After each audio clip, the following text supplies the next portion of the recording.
So, I know I did a tutorial on how to make the lift hill supports, just like these, which work very well, and I'm very pleased with them. Now I'm going to be teaching you how to make these supports, just like all these supports that I used on my Iron Gwazi K'NEX coaster.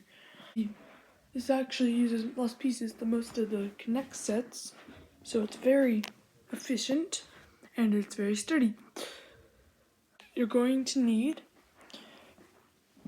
to have some sort of triangle at the base.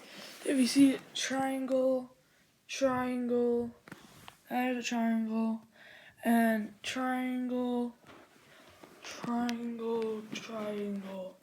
See, that makes the strongest. Or you can do bridge connections like that, and make sure they're not just standing up freely and they can bend back and forth like this. That's why they're connected to my high supports right here. Number 2 is it's better to use the thicker pieces.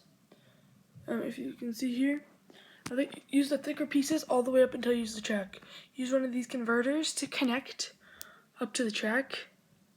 That's very smart. The reason why these kind of supports are on real roller coasters is because they work very well, and they work very well in K'NEX too. So, yeah. Thanks for watching this episode of K'NEX Tutorials. Comment below about what you would like me to do on tutorial on next. Subscribe and smash that like button. Later.